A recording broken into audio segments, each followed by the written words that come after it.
Hello, welcome back to the Saga of the Clone Saga, aka the Clone Zone. This is the podcast presented by the students of S.H.I.E.L.D., in which we read through the entirety of the infamous 1990s Spider-Man Clone Saga. We're getting into the home stretch here. I'm very, very excited in some ways. My name's Matt, and today I'm joined by my good friends. I'm Mike. And I am Vincent. And sponsor for this week is Match Gate Balls. Everyone should have one and consult it when you got to make a tough life decision. So, as Matt alluded to, this is kind of our penultimate episode of the Clone Saga proper. And this also kicks us into Ben Reilly Complete Epic Volume 6, which is the 11th total. We finally made it, guys. How does it feel? Well, awful. Don't celebrate yet. Can we? Well, what I'm hoping you'll do is that after the next episode, which does conclude all of this, well, at least this portion of the show, if you look at the season, so I guess this would be season 2. If the original Clone Saga is season 1, but I want you to count up the page numbers. I want to know how many exact pages this whole ordeal was. I can do that. I had that math at some point. In fact, I think it might actually be on the spreadsheet, but I'll have to adjust it due to some of the very weird additions, like the amalgam issues. I want stats at the end of the next episode. I want page numbers and I want number of issues. All right, I got it. God. So this is kind of, again, this is our penultimate episode. So next episode is the grand finale with all the big reveals, and it's a crossover again. So we wrap up some arcs here. And so first we have 2 issues of Adjectiveless Spider-Man, 73 and 74. And this kind of last episode, I believe, we wrapped up the fake lizard plotline. Now we're wrapping up the mob plotline. Yeah, these 2 episodes of the show might as well be called, "Hey, writers, get your shit wrapped up because we want to end this." Yep. And we start with what I think is a terrible cover on Spider-Man 73. It's annoying electric green stuff, and it's not that much interesting below the coloring either. No, it's boring. The issue inside also not much more interesting. Yep. But on the cover, I guess the name of this specific issue story is Flashpoint. I'm triggered. When you see Flashpoint on a comic book, just turn away. I get Vietnam-like flashbacks. This is the usual Howard Mackey, John Romita Jr., Al Williamson creative team. And first, as fucking always, Peter catches us up on all the status quo. And he's sneaking to photograph a mob summit, which I think Ben Urich told him about. And the general guy, there's this general guy from Madripoor. I'm not going to attempt to pronounce his name because I don't speak Vietnamese. But he is Karma's uncle, I believe, Karma of the New Mutants. Okay, yeah. The link to her stories and appearing first alongside her way back in, I think it's Marvel Team Up 100. The New Mutants podcast coming soon. No. Or whatever issue it was. And he proposes a union. Yeah, it's Marvel Team Up 100. Yep. Proposes a union with all of the mob bosses against Fortunato. And so here we have Hammerhead, Tombstone, Silvermane, the Rose, and there's like 3 other guys that I don't really know or care about. One of them's called Slug, and he's a fat dude. But I'm assuming these are mob guys that variously appear in Spider-Man and Daredevil and stuff like that. And then Peter walks in on Ben while Jimmy Six is there. And he just he doesn't specifically say like, "Oh, you're Spider-Man," but he kind of blabs about this plan. And so Jimmy Six goes to warn the people that are trying to kill him in the first place. This image of Jimmy Six standing there, basically completely naked and pointing his gun at Peter Parker, is I think a pretty good symbol of this entire podcast is a gross fat man representing the Clone Saga with his gun to my head. Yep. And Vince was a gross Italian fat man, but no. No, not Vincent Faust. The Clone Saga itself. He's not fat. He's not fat. He's just very tall. And I am not Italian. But you eat like one. Sure. I don't know what that means. And so obviously Ben tags along in costume, and somehow Fortunato is not Italian, and I don't understand this. Yeah, you could be Irish Catholic. His name is Fortunato. I get maybe he's what, Spanish? Maybe. Well, Vince. Maybe. Here's the thing. This doesn't matter because, say it with me, the mob doesn't exist. Doesn't exist. Which, okay, Fortunato, maybe he's not Italian. But then Jimmy Six is literally like the most stereotypical Italian mobster character you can think of. He's adopted. Yeah, and then let's just spoil that reveal. Jimmy Six is Fortunato's son. And so he's the fortunate son. Oh. Oh, God. Oh. And then Tombstone rushes in, and Spidey knocks him out by dropping a bookshelf. Throat punches him. But then the floor is booby-trapped with electricity, which knocks out Spider-Man and Tombstone. And then suddenly, I feel like this may have been hinted very, very briefly before. I don't know if you guys remember, but then a bunch of Hydra goons show up. And now this has become a Hydra story. Yeah. Yep. This felt like it came completely out of left field. Yeah, I don't remember it being. And then also, just while we're talking about like things that come out of nowhere and things that get dropped, remember when this like mob plotline was originally introduced, and they were supposed to be like this weird, super high tech thing, and they had like invisible satellite tech bases on the roofs? Yes. And that just went nowhere. Yep. But yeah, this like Hail Hydra thing at the end it's just completely out of nowhere and doesn't really come around at all. It's just awful. Yeah, no, I do not know really what the point of bringing Hydra into this story was. Yeah, moving into the second part, this cover a little bit more fun. We have Daredevil joining Spider-Man and Jimmy Six. Not even John Romita Jr.'s art can save this, even if he gets to draw Daredevil. I don't know. I have mixed feelings. This is the worst I've ever seen him draw Daredevil. I mean, granted, every other time he's drawn Daredevil has been like a masterpiece. So it's a tough comparison. Listen, I'm just saying. I mean, he sets his own standard. I think the writing, it's not good, but it's like the setup in the beginning of this issue is like very barely interesting because we start with narration assuming it's Spider-Man, since we're obviously reading the Spider-Man book, and we get reference to Jameson and whoever's speaking, they have hyper senses, but then it ends up being Daredevil, who obviously he's on the cover.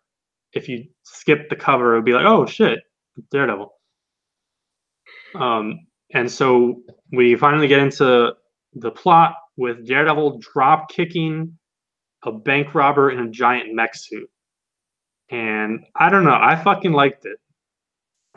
It's like loose, like it's like his jaggedy style as he moves through the 90s, but it's a little looser, mostly because it's probably rushed and it actually does look like shit. But on like a weird level, like the exact level of shittiness makes me think it looks cool. I think it's fine. I think I've seen worse art from Romita Jr. You know, in the reading we've done. So yeah. And Matt Murdock, he interrogates this guy. He's not like brutalizing him, but it's interesting to see him like actually borderline torturing this guy. He's like kind of choking him with his the rope from his sticks, and Which obviously, apparently is endless. yeah, obviously we never see Spider-Man. We very, very rarely see Spider-Man really interrogating someone. And so Daredevil goes off to save his old buddy, quote unquote. And then back to the mob half, all the Dons have flipped except Tombstone. And Fortunato is going to publicly execute Spider-Man to like get their respect while they all bend to his knees. And at this point is where they dedicate this issue to Mark Grunwald, who they describe as the last of our heroes. And that's because Mark Grunwald passed away in August 1996. The cover date on this issue is October. So, cover date is somewhere between 2 to 4 months ahead usually. So he literally would have just passed probably when they were putting this issue together. In fact, it may have been it may have been a last minute addition. And I didn't realize this. Mark Grunwald was only 43 years old. Jesus. Wow. Pretty crazy. That's rough. And I'm not going to go into a full bibliography. Obviously, he had a giant run on Captain America and other notable things, but I would say he's one of the greatest creators in Marvel history, both for his contributions in writing and also a lot of editing and behind the scenes stuff. He also spearheaded the official handbook of the Marvel Universe, and it's kind of. I mean, he's known as like one of the major like continuity nerds of the 80s and early 90s, and advancing the connections and the between Marvel and the fan base, and just the like nerdy continuity obsessed corner of Marvel fandom and creators.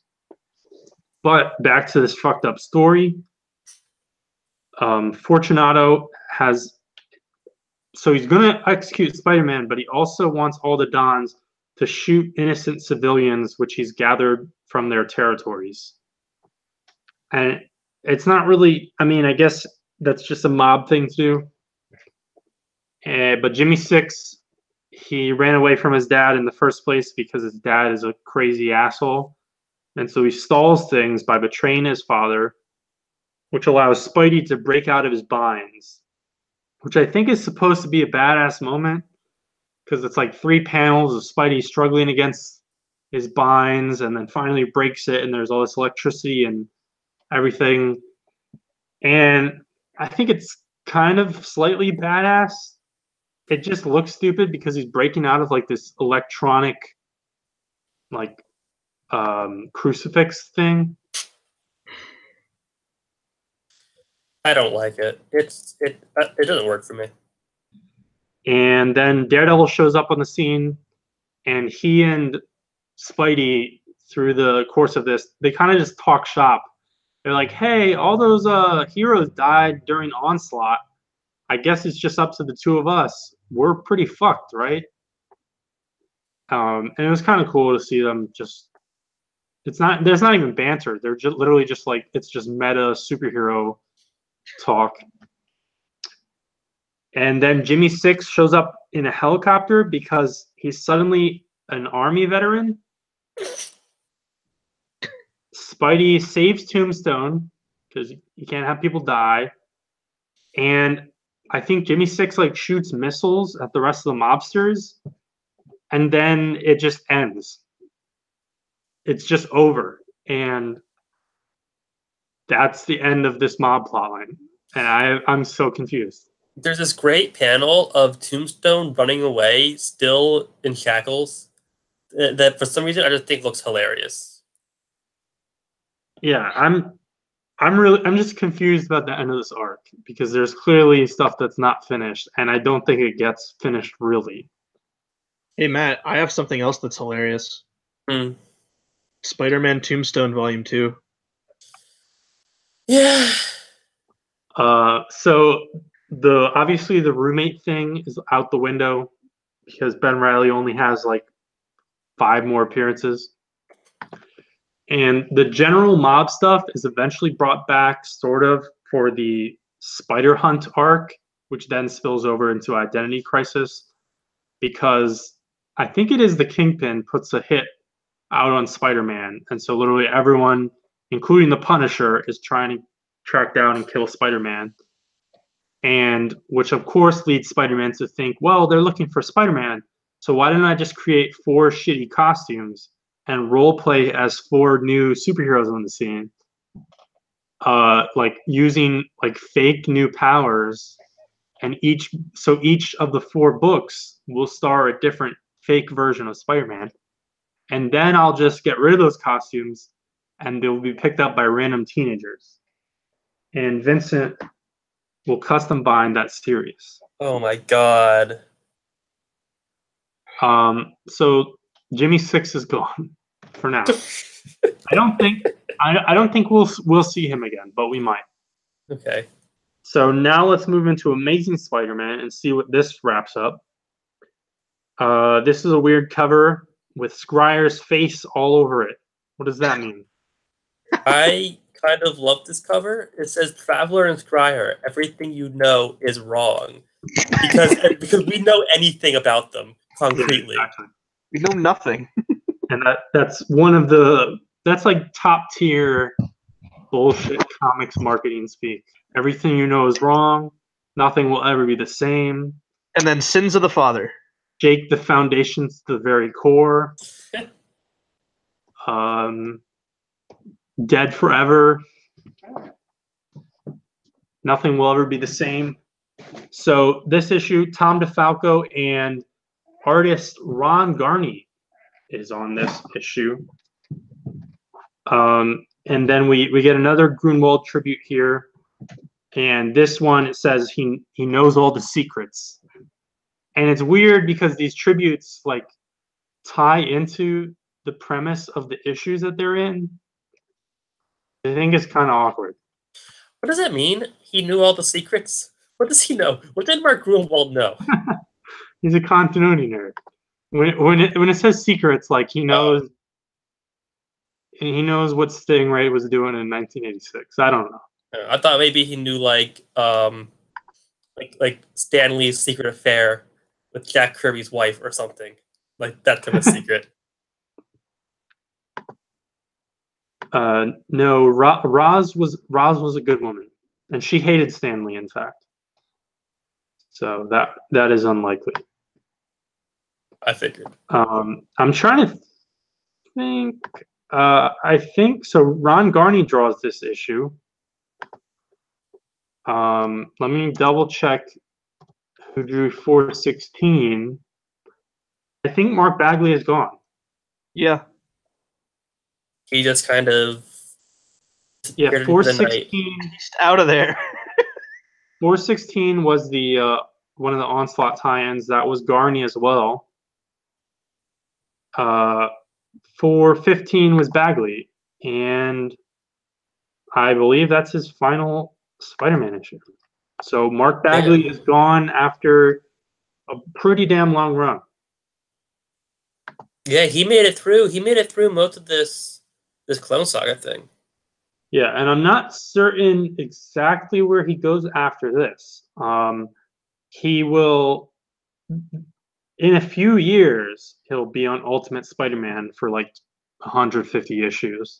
Right.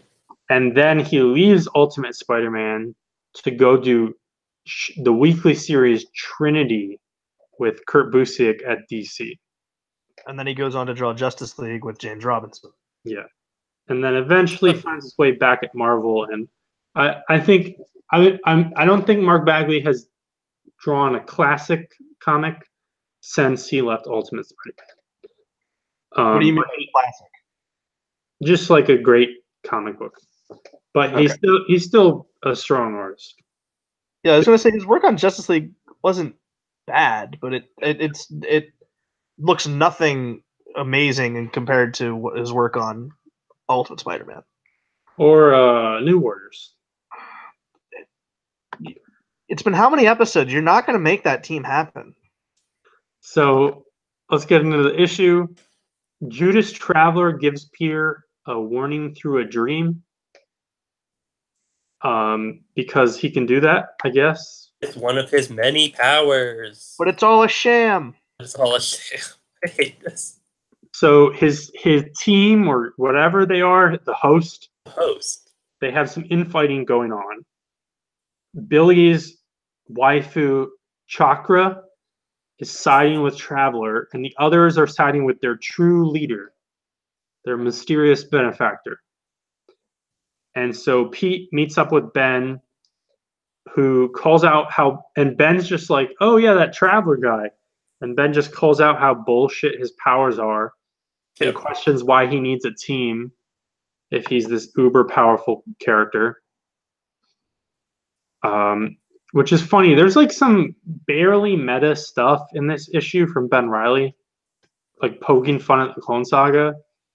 And I guess they can do that because they're wrapping it up and throwing everything out the window.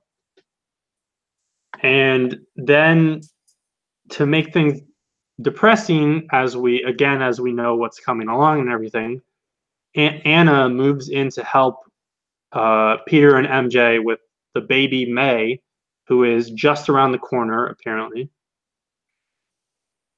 And does Peter like Anna or something? Because he doesn't seem like too keen on her moving in. No, I mean I think it's just like they're just very likely treading like the whole mother-in-law thing, but that's probably what it is. Yeah. MJ's sister is going to be the godmother, and Peter Parker wants Ben Reilly to be his daughter's godfather. That's not going to live to make it to there. Well, will either of them live, the baby or Ben Reilly? Yeah. And then we have Gaunt and Scrier talking about their mysterious employer. And we already saw the reveal earlier that the Scrier face is a mask. And they have Judas neutralized underwater. And so then Chakra meets Ben and Peter at Ravencroft. So we get a very quick John Jameson cameo. And Pete tagged along, but then he's like, hey, let me go with you. And Ben's like, no, you have a child and your powers are shitty right now. Well, he was mad he ditched him. Yeah, and so Pete's like, God damn it. And then as Chakra and Ben reconnect or whatever, we get some info dump. It turns out that Judas Traveller actually just has limited psionic powers, but his main ability is illusions. So he's basically just a slightly souped up, stupid looking Mysterio. But that doesn't make sense, because when he did his powers before, it clearly was affecting the environment. It wasn't an illusion that those buildings blew up. Those buildings were exploding. But maybe it's like a reality warping perception version of it's really dumb. But some of it is he's aided on top of that with help from technology that he gets from Scrier. Right. And it turns out he is a genuine, respected psychologist, but he suffered a mental break, which awakened mutant powers. So he's also a mutant now. He's not a genuine, respected anything. And on the other hand, we get the big reveal for Scrier. Scrier is not a person. It is an organization. It's a secret organization. And one of them, presumably the one that we've usually been following, is meeting with the Rose. And whoever is controlling the Scriers and Judas when he was going along with it is working to become a European version of the Kingpin, whoever that person is. And Rose, he hints that this Rose is not Richard Fisk, the previous Rose, Blood Rose, Schemer, etc. Right. I'll get to that in a second. But then Ben and Chakra, they fight a gang of Scriers, and they're joined by Peter. Peter's just like, hey, fuck you, I'm going to help you. And it's cool. It's always cool to see like Spider-Man or Peter Parker with the mask and gloves on, but with civvies. And that's how Peter is at this point. Yeah, it's a neat look. They rescue Judas from the underwater trap, who then somehow uses crazy abilities. Well, and I think it's interesting that the underwater trap is literally just a coffin in a swimming pool. It's not really much of a trap. Yeah, it's pretty dumb. And it's not even like it's a sealed coffin. Like he's in no immediate danger of drowning. No. So they just like hid it underwater. I don't understand. It doesn't make any sense. No. And it's literally right next to them. It's like 5 feet away from them. But Judas uses crazy abilities, but then Chakra makes this like comment. She's like, I didn't say anything about my powers. So it's like hinted that all of the crazy shit Judas Traveller has done has actually happened, but maybe it's her. And so she's secretly like ridiculously powerful, which I'm sure excites Billy, but we're not really going to see her again. No. And before Judas Traveller disappears forever, he tells the Spider-Men that the mystery mastermind who's been pulling his strings also has a vendetta against Spider-Man. And so who could it be? Kraven the Hunter. No. So basically all the Scriers should be dead now because I guess Judas Traveller / Chakra exploded them all because they kind of just were knocked out on the ground or disappeared. And then the main one that we've been following this entire time is killed by Gaunt. And this is Judas Traveller's last appearance ever. He's never appeared since. Wow. I think we'll see Chakra again, but it's probably just a very, very quick one-panel flashback. So basically this entire issue is just retcon exposition dumping. We tie up Judas Traveller, we tie up Scrier, sort of. And I had been hinting at this before. I was wrong. This Rose's identity, I thought it was going to get revealed here, in fact, in the mob arc, but it's revealed way later in Amazing Spider-Man 436. This is 417. So it's almost 2 years from now.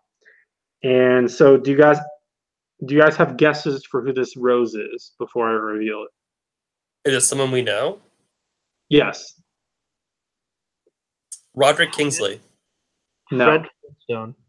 If it was Roderick Kingsley, that would be interesting because we were about to talk about Roderick Kingsley very briefly. Yeah. This Rose is Jake Conover. What?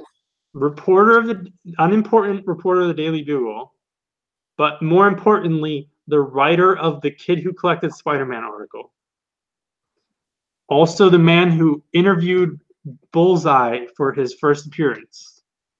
It's real. I don't understand it. It's pretty dumb.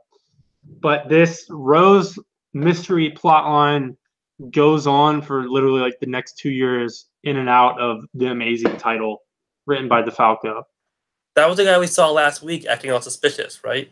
Yeah, sort of. It's yeah, it was barely hinted in that one issue. That's insane. Okay.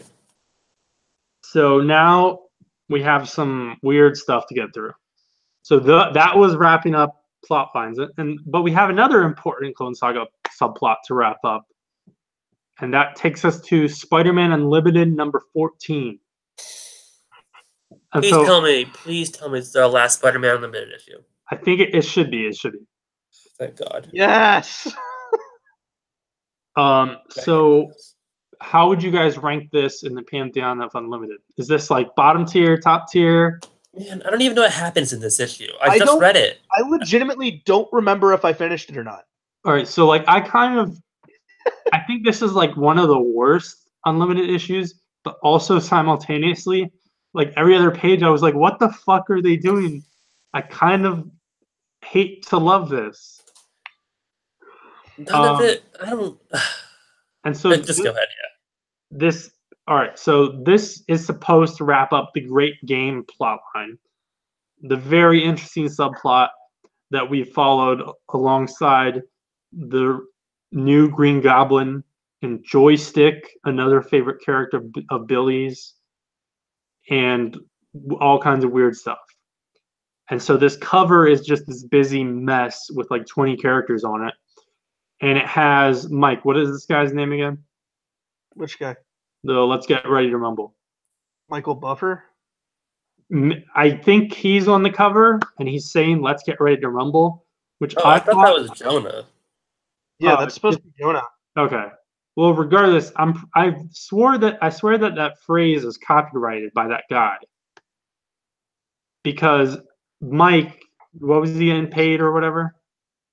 Well, okay, Bruce. It's two people. It's Bruce and Michael Buffer. Both of them are known for being the stage voice of like big matches, like for boxing. But World Championship Wrestling (WCW) was using them at the height of the '90s during the Monday Night Wars.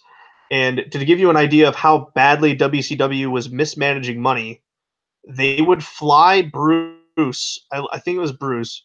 They would fly Bruce out for every single pay-per-view to say, let's get ready. This is your main event of the evening, yada, yada, yada. Let's get ready to rumble. And they would pay him. I'm just going to, well, Vince knows, so I'll ask Matt, how much do you think he got paid per appearance? Ooh. More or less than 10. It's more. I don't know, Mike. I don't care about wrestling. $800,000. That's a lot of money. For about 5 minutes of work. Yeah. Well, I think beyond that, I think it is copyrighted because there's also the Ready to Rumble boxing video game franchise from the very late 90s, early 2000s. And let's not forget the WCW movie starring David Arquette, Ready to Rumble. So we get a cringy. Ooh, and the Marvel clobber and never mind. Go ahead. So creative team on this issue: Glenn Herdline writing, not a star, and we have Joe Bennett. And I feel like it's just that this issue is like 200 pages long, but the art's not good at all. But we've already talked about Joe Bennett quite a bit. And so we open with Ben, bound on a bridge, and he's wearing the Scarlet Spider costume. But maybe it's not Ben because he's fucking murdered by a character that I don't think actually pops up again. He murdered by El Toro Negro? No, it's like some chick, I'm pretty sure. No, I think Mike's right. Okay, all right. Then I'll just blame the shitty art. Yeah. And so Peter Parker and Ken Ellis, they go to identify the body. And it's weird because Pete, like, they definitely should have leaned into him being, like, worried as shit. But the coroner is like, oh, the Scarlet Spider is some Asian dude. And Pete's like, whoo! But of course the coroner is an Asian woman. So she's like, what? She's like, what's wrong with you? Who's colored yellow? Yep. We're just gonna gloss over that. Her skin is literally colored yellow. I mean, Yeah. what do you expect from 90s coloring? Better than that. I think Robbie Robertson is colored pretty weird in this issue as well. But it may have been the scan I was reading. And so Jameson, Yeah, he doesn't have red lips and biting into watermelon. if only, I don't know. You choose your next words here carefully. I was gonna connect it to Golden Age Young Allies comics with White. I think his name's Whitewash Jones, Bucky's black caricature friend. Well, I just did connect it, but so of course Jameson points the blame on Spider-Man. Spider-Man killed his imposter, Scarlet Spider, and so of course Spider-Man pops up right then, which confuses the shit out of Robbie because Peter's standing next to him. Robbie's like, what? So that was funny because I think at this point in time, they still haven't like explicitly, like Robbie doesn't he's never said, I know you're Spider-Man. No, but he's known since like his first appearance. And then like it's like this weird shitty slapstick for like a page or two. Spider-Man like it's like kind of like a whoopee cushion. He puts webbing on Jonah's chair and then pushes him into the chair. And then he like runs away, but Peter like yells in Robbie's ear so that Ben hears that he wants to meet up with him later. It's just super awkward. And then we get caught up on this great game bullshit. Peter learns all about it because I don't think he's been involved with any of that. No. And then this is where things get weird, and I was like kind of slightly interested because Betty Brant comes in and Ben Reilly starts hitting on her like very aggressively and just like tells her, I'm going to pick you up for a date tonight. Well, Ben is like written completely out of character this whole book, so yes, I mean very exaggerated, but he's just like, you're going on a date with me tonight, and just walks out the room, leaves no room for response. But then I was thinking, wasn't this teased forever ago, or had we just like brought up the possibility? I don't remember. If it was teased, I don't remember it. Because we may have just like been joking about it because I think we had joked about like, oh, Ben can date one of Peter's exes and stuff like that. And so now Peter and Betty, it's investigative journalist time. And they look into the great game and the sponsors and all that shit. And so the sponsor, one of the sponsors, like the one that Ben actually knows, he wants to buy up a pharmaceutical company. And so Peter goes to check them out with Betty. And this woman's kid has stretch powers. And it kind of reminds me of Skin from the Generation X. That reminded me of as well, yeah. And the kid gets kidnapped because suddenly Polestar shows up. And I believe Polestar is original to this great game bullshit. We saw him before. And then Spawn, Nightwatch shows up. Yes, then Nightwatch jumps in. And I think we saw Nightwatch also one other time. And I think I've already explained him, but he's a super obscure 90s spin-off character from Spidey that somehow got a solo series, which lasted like more than 6 issues. Got a solo series because he looks like Venom and Spawn mixed together. Yeah, he's basically a Spawn ripoff. He's like, his whole gimmick is he can like control his cape, and he's got weird like impervious regenerating skin. That's like the one thing Matt knows about Spawn is that he can control his cape. That's all I know about Spawn. Something about demons. It's better not to get into Spawn. Todd McFarlane. So here's the thing. Here's the thing. Ooh, technically, this story might not be canon due to Charles Soule's She-Hulk, which retcons Nightwatch as being a total nut, and all of the things that he did before he just made up, which is an example of a shitty retcon because you can't reconcile any of the other appearances when he's interacting with multiple characters and impacting other people. But that doesn't matter because then Black Bull, wait. Yeah. Oh yeah, well El Toro Negro, but he's referred to as Black Bull by some characters because translations. And something happens, like Black Bull like murders Polestar and then Nightwatch and the kid, I think. Yeah, they just all kind of start dying. Did he kill the kid also? I don't know because yes. I don't know. It's not like the kid's not fully. Well, I don't know because I honestly don't remember. I feel like it's very briefly mentioned at the very end of the story that the kid is like okay, but I don't understand what happened to him in this scene. Because like Nightwatch is like holding him, I think, for a second, and then suddenly there's like murders. Suddenly there's murders is a great way to describe this comic. Yeah, and I guess Pete Pete got like hit because Peter Parker, whose powers are struggling, tries to jump in and gets like slapped. But I think last episode he was like full Spider-Man again, so Yeah. continuity error. But I think he passes out here from watching someone get shot, which is a little interesting. And so Pete's like, "Oh fuck! I just saw two people get murdered and possibly a kid get murdered in front of me, but I don't. No one knows if that actually happened." And so he takes it out. He takes out his frustration on Ben Reilly, who makes a signal watch joke, which I thought was funny.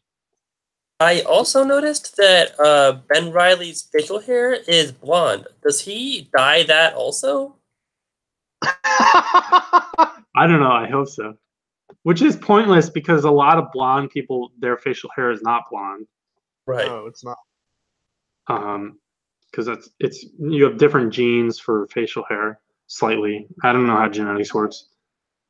And then so Ben is like, all right, whatever, fuck it, Peter, I'll actually look into this. So he goes after Johnsmeyer, one of the only sponsor we really know.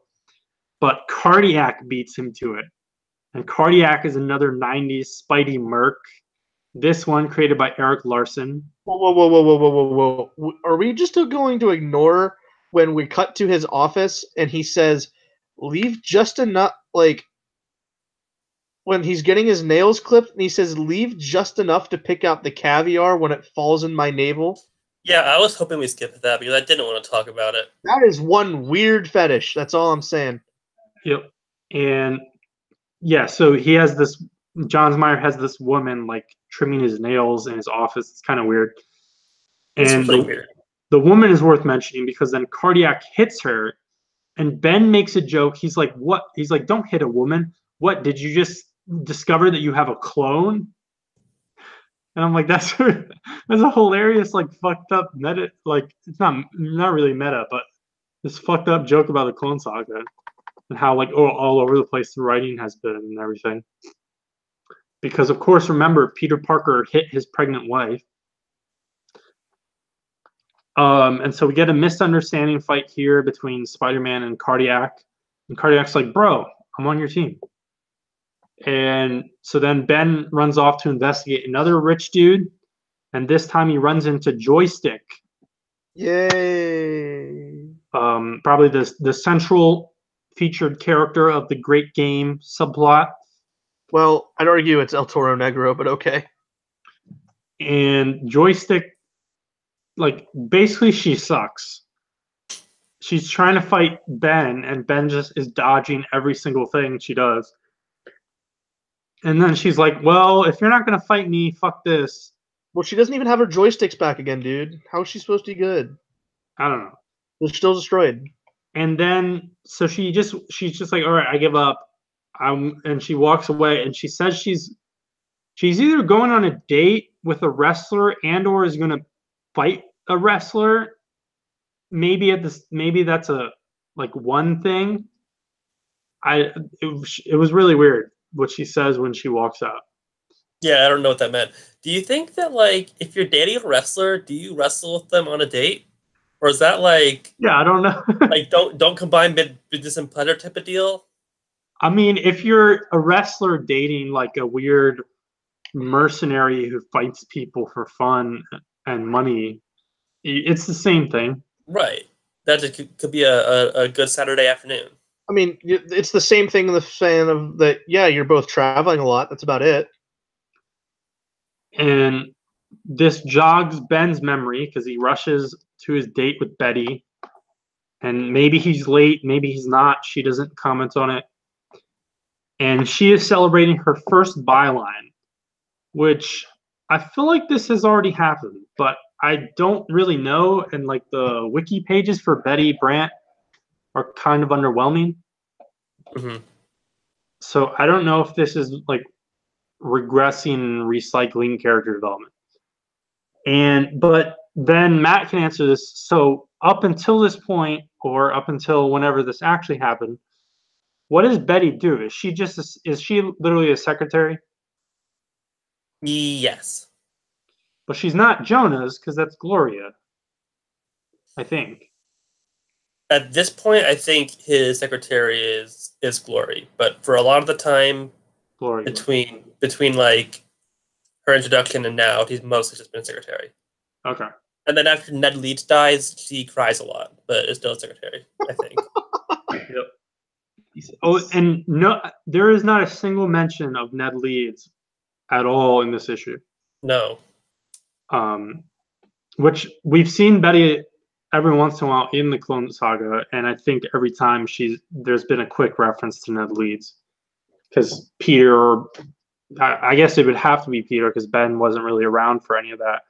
Peter is always like, "Oh God damn it, I feel guilty. Her husband died after going crazy." Yeah, I guess Ben didn't know Ned that well, so he has no problem with hitting on his ex, his widow. Yeah, and there's a lot of like moments in this issue and coming up where it's like, "Oh, Ben, you weren't there," and I always like it's slightly interesting where it's like, "Oh, this character debuted after Amazing Spider-Man 150." Right. So Ben doesn't know. And so I guess I don't know what date they were planning on going to, since it was Ben who asked her out, but I guess she would have had plans anyways because she goes to some kind of charity ball or fundraiser. Yeah, that Jonah invites her to because of the byline. Yeah, related to the Bugle, and that's all they do for the night. So it's not like it was a detour. And it's funny because Marla, Jonah's wife, says that Jonah speaks highly of Peter. And I couldn't tell if she's an ass being sarcastic here or if she's letting it slip, like that great part where it's like, oh, Jonah actually like really respects Peter Parker. Because she says it right after Jonah being a complete like asshole. But she's not really, even though she has kind of a sketchy background, she's not really, once she gets married to him and starts dating him and everything, she's not really sketchy. Now, it's extremely unfortunate that Betty and Marla look exactly the same. Yeah. Because there's this panel with Marla kissing Jonah, and I seriously thought it was Betty. Yeah, they have the exact same hairstyle, and the artist does like the exact same like blush cheeks. They literally look identical. Yeah. They're wearing the same, if not the exact same dress, at least the same style. I think one's green and one's blue. Yep. Only difference. And so we learn that Johnsmeyer, he's tied up with Justin Hammer. And then I guess Johnsmeyer or Hammer, whatever, the Great Game people, they approach Jonah to relieve some financial pressure from the Bugle situation and get rid of Spidey. It's a deal you can't pass along. But Marla reminds him of all the times he's fucked up with the Scorpion and Spider Slayers and stuff like that. So he's like, damn it. And then Roderick Kingsley shows up for like 2 panels. He's a neat little cameo, I guess. And tells Jonah that the Bugle should go public. And Jonah tells him to fuck off because journalistic integrity, which is a cool Jonah moment. But also, like, this just made me really confused because the whole Hobgoblin bullshit is way too confusing. Yeah. And like, I was not going to bother trying to figure out when the reveals happened and retroactively who is Hobgoblin at this point and what Roger Kingsley is actually supposed to be doing. So fuck all that. And then they leave. And then right when Ben is at her house, about to call it a night, he, at the corner of his eye, literally right next to him, he sees the Prowler and Rocket Racer fighting each other. And literally as Betty is like, well, you're surprised because your cousin Peter would constantly just run away in the middle of the date. And so he's like, fuck. But then he kisses her. And then this never goes anywhere. Because of course Ben Reilly's gonna die in like his 3 appearances from now. Which, like, Do you think this is somewhat interesting, Ben Reilly and Betty? No. I think it could be if it went somewhere, Yeah. but it doesn't. Unfortunately, it's in this single issue written by an assistant editor. So no luck here. And it turns out that the Prowler and Rocket Racer, they joined the Great Game, but they're colluding with each other and staging a fight for cash, and they're going to split the earnings. But they're caught by El Toro. And the reason they need to collude is that the Silver Sable's book is canceled, so they're not getting paid. And El Toro just shoots a rocket launcher at them, which ends up hospitalizing Hobie, the Prowler. And so Ben talks to Rocket Racer. Also, Rocket Racer has this moment where his mother scolds him because he's still supposed to be like a late teenager at this point. Yeah. I fucking love Rocket Racer so much. I really wish we had the Rick Remender Rocket Racer series that was promised. Well, it wasn't promised. He wanted to do it. It was teased. Unfortunate. Instead, we got Fear Agent. other shit. We got Fear Agent. We also could have got Rick Remender Deadpool in like around 2008, but instead of Deadpool, he wrote Dr. Voodoo, which only lasted like 5 issues, and the person who took over Deadpool was Daniel Way. How many complete collections is his run going to be? 4. They're already out, but it'll be omnibuses. And so Ben tracks down Rocket Racer's sponsor, who's already dead, because I guess El Toro is killing these sponsors as well.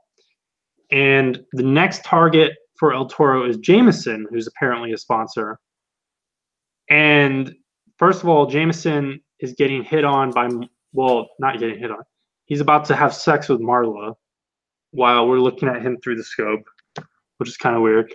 But also, like, I didn't understand the sequencing on this page, because for the first few panels, you assume that it's Ben Reilly narrating or Ben Reilly looking at him, looking at Jonah. But then you get the clear, like, through the scope shot, and then Ben stands in front of the rifle. It's kind of messy. And then to screw things up, the David Michelini character Chance shows up to team with El Toro. Then Cardiac balances the scales, only for he and Chance to disappear in a second. Joystick jumps in again, and Toro just explains his entire master plan, who's paying him, all the double crossings for no reason, just spills it all out in front of Spider-Man and Joystick. And of course, it was set up that he was live streaming it to all the other sponsors. So they're like, well, you fucked up. And I guess they shut down the Great Game, even though they don't really say that, because it's something like, oh, you're a shitty player, so this is putting our lives at risk, so let's stop being weird rich people. And then Toro gets lobotomized by Justin Hammer, which was nice to see. Yeah, it was. And then as we get to our ending and our epilogues and everything, Betty is scooped on this story by Ken Ellis, and she cries in Ben's arms. And she's like, well, she's like trying to like console herself. And Ben's like kind of helping her. But then he just ends with a jerk comment where he's like, she's like, it's basically like, she's like, does it get better? And he's like, no. I'm like, you're an asshole. And Betty eventually does become a top tier investigative journalist. And the next epilogue, it turns out, of course, Jameson was sponsoring Spider-Man. But you're supposed to split the winnings between the sponsor and the player. So Spider-Man says that Jonah has to pay for Hobie Brown's hospital bills. And it's like very quickly referenced as a possibility in this issue earlier. But Hobie Brown, the Prowler, is in fact paralyzed in this issue and unable to walk. But Yeah, does that ever come back? he shows back up walking again, and I don't think there's any explanation 10 years from now around Civil War. I think Oh, wow. I just want to know why his costume is green and gray and not green and purple. Is it in this issue? Well, I think, yeah, in like the one panel. I think it's a coloring error. Oh, okay. But Sensational Spider-Man 16 by DeZago and Ringo, an orderly in the hospital notices that Hobie has some of his gear, and so he breaks into his house and steals the costume and uses it as a villain. Okay. So that was that. Are you guys happy to see the great game over? I want to touch on Roderick Kingsley briefly again, real quick, because I just did some very brief research into that. At this point, Roderick Kingsley is not and has never been the Hobgoblin. In 2 months from now, Hobgoblin Lives is published, in which case he is and always has been the Hobgoblin. Yeah, that's Howard Stern finally finishing his stuff. Howard Stern? Yes, no. Howard Stern. Roger Stern. There is a Howard Stern reference in, is it this issue or the next? It was in the last issue, I think, though. Yeah.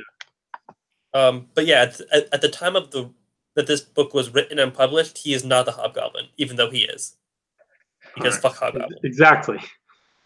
So now let's wrap things up. Hobgoblin voiced by Mark Hamill in the Spider-Man cartoon. Yeah, it was. With Spider-Man Team Up number 5. And sort of fun cover. We have Spidey, Gambit, and Howard the Duck by Derek Robertson. No, I like this fun cover. It's a good cover. Yeah. And so leading us inside the book, this is actually 2 stories, not a 3-way team up. And so first we have the Gambit half. It's written and drawn by Derek Robertson. He's a fantastic artist, not the greatest writer. In fact, he's barely written much at all, even to this day.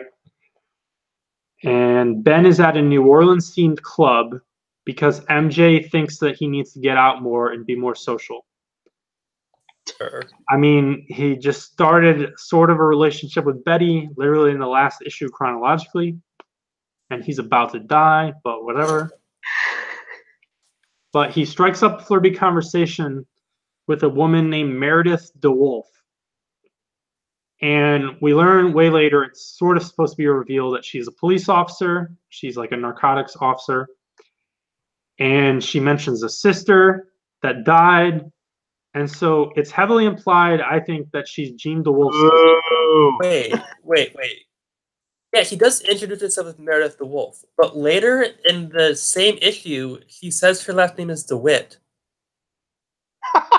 Which is weirder because isn't DeWitt also the last name of Spider-Man girlfriend?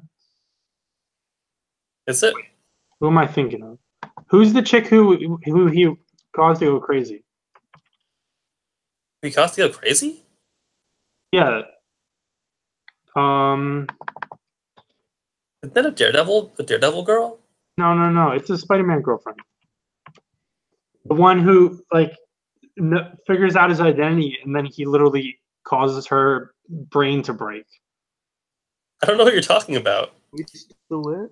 Something DeWitt? What's Kyle Rayner's girlfriend? Alexandra. That might be Alexandra DeWitt. The fridge girl. Yeah, Alexandra DeWitt is the fridge girl. I'll figure out crazy lady. Deborah Whitman? Yeah, Deborah Whitman. She's the one he causes to go crazy. He caused her to go crazy? I didn't know that. Yeah, she finds out his secret identity. She finds out his secret identity, and he just what's the right word? He just gaslights the fuck out of her, and she goes insane and has to leave town to recover mentally. Christ. I didn't know that. But yeah, she definitely introduced herself as the wolf. She mentions a dead sister that is from New York, and so she was out of town for a while because whatever. And so this is Jean the Wolf's sister, I guess, even though it's like not clear at all, and it's kind of weird. And then again, as I was talking earlier, Jean the Wolf, from her first appearance through her death and everything, that's entirely Peter Parker era. So Ben Reilly would never connect the dots anyways. Right. So it's just really weird. And like this character doesn't have her own wiki page, mostly because this is her only appearance. She's not listed as like a family affiliation on Jean the Wolf's page. I don't know what they were trying to do. Well, what Derek Robertson was trying to do here. But Gambit already bought her a drink, and Ben doesn't know Gambit either. But he does recognize someone in the bar, and this gets us into this retcon flashback, kind of Lost Years installment, where following his time in Salt Lake City, Ben spent some time in New Orleans. He gets taken in by a gift shop owner, and there's like a really weird panel where it's a gift shop in New Orleans. So she sells certain like voodoo themed things. And there's a weird panel where Ben's like, I don't know who the fuck would buy this. And it's like, it's her shop and you're living in her house. It's kind of weird. But one day a corrupt cop shows up and busts the shit out of her shop. And this cop had killed her son before. Ben jumps in, tries to protect her, and busts up this cop's eye. But the cop pulls out some pocket sand, basically, uses some voodoo power to paralyze him. But the cop gets busted by internal affairs, but Ben ends up fleeing the scene because he's still technically wanted for murder in Utah. And like the owner of this store happens to know magic voodoo cures, I guess. And coming back to the present, that voodoo powder, which paralyzed Ben Reilly, is also a drug when used in very small doses and is very addictive. And so this corrupt cop has come up to New York and he's working with Tombstone, and they're going to put it through the air conditioning system to get everyone addicted, and then they're going to sell it, and they're going to make major bank. Because, of course, Tombstone, he wants to be a big boss like Kingpin.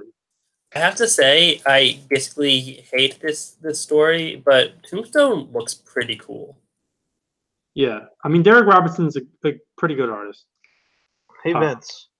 What? You work in New Jersey, right? That's correct. Do you carry pocket sand with you? No, I don't. You should probably start thinking about that. And so Gambit and Spidey, they bust open the door and they engage. It turns out that this club has live alligators as part of its theme. And then Meredith jumps in because she's undercover DEA, basically. And things get resolved. Spidey uses his voodoo cures to help the club owner. And so now he's friends with Gambit because he knows voodoo shit. The club in Skyfall is cooler because it has Komodo dragons. And then Howard breaks the fourth wall before this story is even done, where he peels back the page and he's like, well, fuck this story. You want to read mine? And I don't really know if he's right. But no, not really. Well, actually, yes. Marginally. But before we get into Howard the Duck, I want to say, for what it's worth, I'm just going to shit on Gambit real quick. Yeah, do it. I don't really think Gambit is that interesting. I think he's one of the most overrated X-Men characters. Oh, he is. He's one of those characters where Chris Claremont is really obnoxious about writing accents. And so it's just cringy getting through. It has Boba Fett syndrome. That's what it is. It's just cringy getting through Gambit dialogue. His whole like Mutant Massacre retcon Trial of Gambit thing, it's like kind of cool, but it's another one of those like huge retcons. And I don't give a fuck about the Thieves Guild in New Orleans and all that shit. Marauders. And his ex-wife and whoever, and he's all right. But then, for what it's worth, because this story specifically really leans into the New Orleans connections, even though all of the stuff in the present is not set in New Orleans. For what it's worth, quick tangent here, Bob Hall's Shadow Man at Valiant is an infinitely better New Orleans-based superhero comic. And Bob Hall, just like Derek Robertson here, is another artist turned writer-artist. And he came a long way because Bob Hall was the artist who accidentally over-exaggerated and had Hank Pym slap the shit out of Janet Van Dyne. And so he really improved, and Shadow Man was one of Valiant's early titles, but Jim Shooter had no idea what the fuck to do with it. So across the first 5 issues, you had like twice as many writers and artists. And then Bob Hall took over as writer and eventually started drawing it as well for over 40 issues. And it's a genuinely good book, all with lots of voodoo shit, lots of jazz references. It's pretty lit. And now let's get into Howard the Duck issue written by Steve Gerber, huge deal. Yeah. Drawn by James Fry, which is I thought his art was kind of interesting here. Kind of looks like an animated series that never got made. Yeah, it's not like as consistent as I would like, but there are some interesting stylistic things here. I like his Peter Parker. Beverly Switzer, I think that's her last name, is exaggerated in the right way. So, of course, Steve Gerber is the creator of Howard the Duck and also a certified madman. Yeah. And this issue doesn't make much sense. It's fucking insane. So we open with Ringmaster being murdered by an elf with a gun. And this elf with a gun is Ralph. And the elf with a gun concept is one of Steve Gerber's just insanities. I love it. And I just want to say that the Circus of Crime is such a fucking ridiculous, amazing comic book concept. But it's not, I just want to know, I mean, I don't think anyone necessarily thought this, but it's not a Steve Gerber thing. The Circus of Crime dates back to the golden age of Captain America by Simon and Kirby. And the original Ringmaster, this Ringmaster is the son, I believe, of the original Ringmaster. And the original concept of the Circus of Crime is that the Nazis sent over rogue Nazi circus actors to the United States to influence Americans. Yeah. And they have like hypnosis abilities, and it's just very strange. What the fuck? Yeah, reading the Circus of Crime issues in the early Amazing Spider-Man was a treat. Also, kind of hard to get through. They're not very good. Howard the Duck and his human girlfriend Beverly Switzer are in Cleveland getting lunch. It's also weird because this story takes place in like 3 cities. And they're interrupted by obscure Howard the Duck character Kidney Lady, who rants at them about fat molecules in cheeseburgers and breathing the air to destroy your kidneys. She's very strange. This is not her first appearance. She's had like 20 appearances before this in Howard the Duck. Christ. God. She is so distinctly a Gerber creation. And then Gerber didn't do drugs, right? I don't think so. I'm not sure. He may That's the have. weirder thing. I think a lot of the 70s guys did. It's mostly just Stan and Kirby and Ditko who didn't do drugs. And then the elf, he shows up in Chicago, I believe, and murders all of the Circus of Crime, and then immediately brings them all back to life to show them that he's powerful. Sure, I guess. He makes some weird joke about like mana replenishing and how elf magic works. And so we get his motivation. He's seeking vengeance for the death of his uncle Melf. And Melf died in Defenders 46 way back in 1977. He was just coincidentally hit by a truck. Wait, And what? yeah, he was just hit by a truck. Okay. And somehow to avenge him, it's not even clear. Like, is he trying to track down this truck driver? Like, his actual plan is not explained at all. He's seeking vengeance, but how, I don't know. But in order to do this, he needs Ringmaster's hypno disc. But he grabbed like a sitar, a miniature sitar, which he runs around stuck to his head. Yeah, that's great. And then we finally bring in Ben Reilly, and James Fry, for like this one panel, draws the Daily Grind as like this huge establishment with industrial decor and like 40 people inside it just for this one panel. It's really weird. And the real Hypno Disc is in Chicago because Ringmaster, who lives in New York, somehow his Hypno Disc was taken by the FBI and transferred to the Chicago PD or something. What? And Right. who works at the Chicago Police Department but Savage Dragon? Which they don't even really try to hide that it's very clearly him. They just hide his face. That's it. Not even that. Like, it's like they obscure it with shadow, like just enough of his face. Like, my favorite is like the panel where his arm's up like this, so you can't see his face. yeah, but it's so clearly like the entire fin, the crazy muscles. He's green as fuck. He has the Chicago PD costume on. It's just Savage Dragon in a Marvel comic in an unofficial crossover.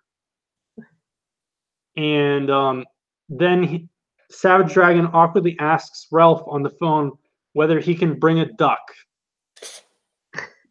It's not clear why he wants to bring the duck. It doesn't make sense in this issue. And why he would ask Ralph if he can do that. And then so Peter Parker somehow convinces Robbie to pay for a plane ticket with the Bugle's finances to go to Chicago to investigate this thing. Of course, he can't mention that he's actually tracking down a magical supernatural alien elf. And so somehow he gets that. Of course, remember, he's not on staff.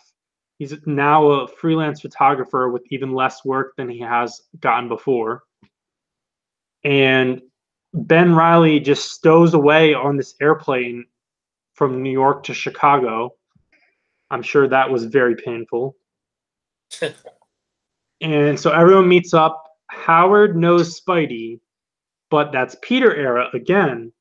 So Ben doesn't know who Howard the Duck is. And we get a footnote for Howard the Duck's encounters with the Circus of Crime, but not his encounter with Spider-Man. And I think that would be Marvel Team Up 96, but there were probably other team-ups and appearances. And then our three groups converge, and there's a tangled fight, and nothing makes sense. One of the Circus of Crime members, his name is Cannonball. So we get some weird copyright jokes, which is weirder when you think of like the entire meta point of this issue and weird crossover. And then since they're in Cleveland, this fake Cannonball crashes into some Kiss statues in the Rock and Roll Hall of Fame. The part hurt because I was like, is that Kiss? Yeah, it's really weird. And then it's just over. And then at the airport, Beverly just kind of propositions to have sex with Peter Parker and compares her relationship with Howard the Duck to Dr. Kevorkian. And then it's over. What did you guys think of this issue? It doesn't. Well, nothing happens and it doesn't make sense on its own. It's fucking insane. In the words of iFanboy, nothing matters and nothing makes sense. I think that it really has a lot of Gerber's brand of insanity, which I really like.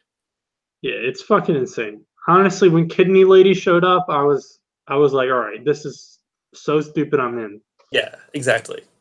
But it's not the end, because this is an unofficial but not at all secret crossover with the Savage Dragon Destroyer Duck one-shot published by Image Comics, which is written by Steve Gerber, drawn by Chris Marinan, and inked by Eric Larson.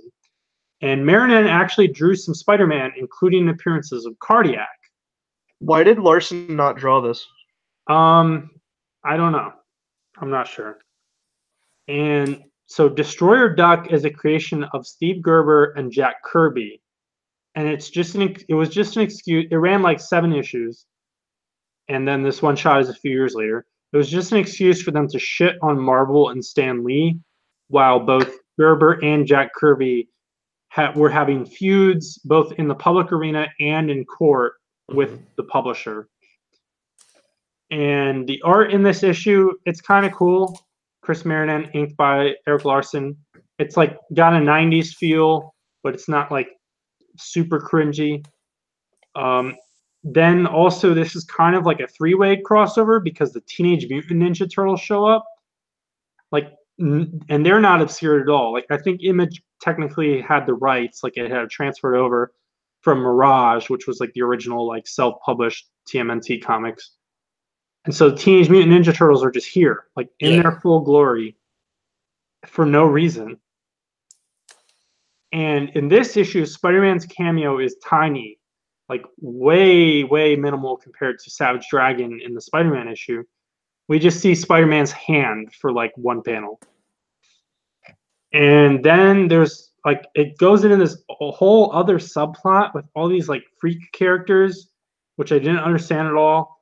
One of these characters looks almost identical to an indie comic which literally just launched 2 weeks ago called Murder Falcon.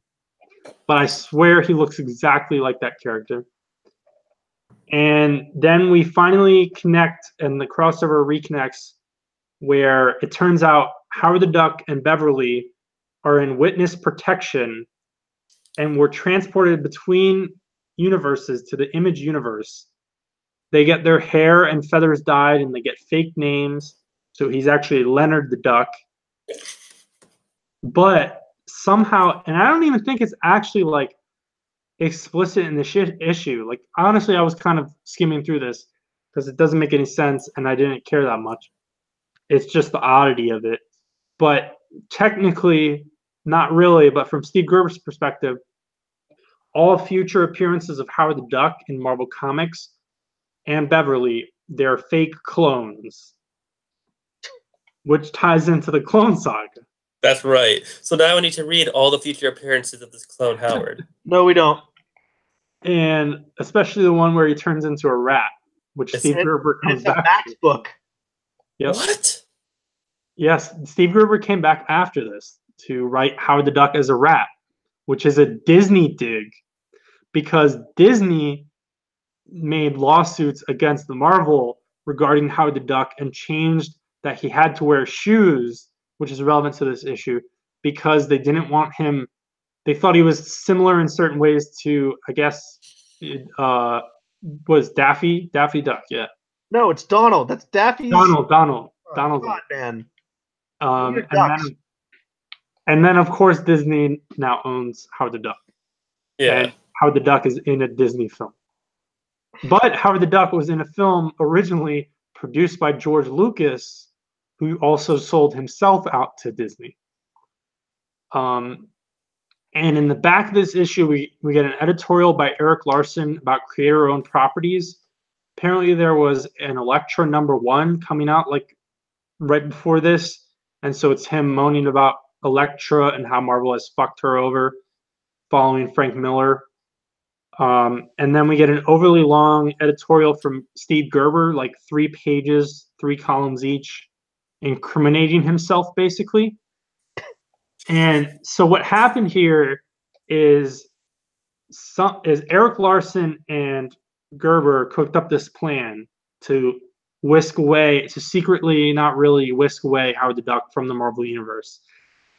And somehow they just lied and didn't include any of that when they pitched this to the editor here, Tom Brevoort, who at this point is like a slightly lowly editor at Marvel. Well, he's still a huge deal at this point. But they tricked Tom Brevoort and then fucked him. And so Tom Brevoort did not like Steve Gerber following this. And then somehow Steve Gerber writes more Howard the Duck in like 5 years. And so this is insane. It's like such a weird, like meta, fucked up creator rights crossover at the very end of the Clone Saga. It's just strange that in fact, like Spider-Man is involved with this. Yeah. During the Clone Saga, this is super weird, and I've always known about this weird fucking thing. But that concludes that. Wrapping up the mob plot, wrapping up Judas Traveller and Scrier, wrapping up the Great Game, and something with Howard the Duck. Yep. And so next episode is going to be Revelations, which is the long-awaited finale of the Clone Saga.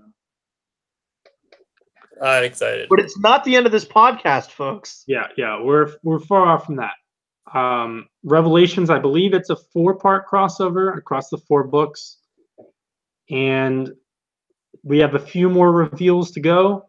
A few more big reveals, a few more crazy things to happen, and someone will die. Multiple people will die. Yeah, people will die. Yeah, sort of multiple people. Sort of multiple people. So thanks for watching this episode, and definitely be sure to tune in next week. It'll be good. It'll be great. It'll be good. It's the one we've been waiting for. That's right. It only took us almost 50 episodes to get here. Well, like I said, season 1 was everything pre the start of the Clone Saga proper. So all 2 or 3 episodes, whatever it is. It was longer than that. I think it was like 4. Okay. All right, so we'll see you next time. Bye-bye.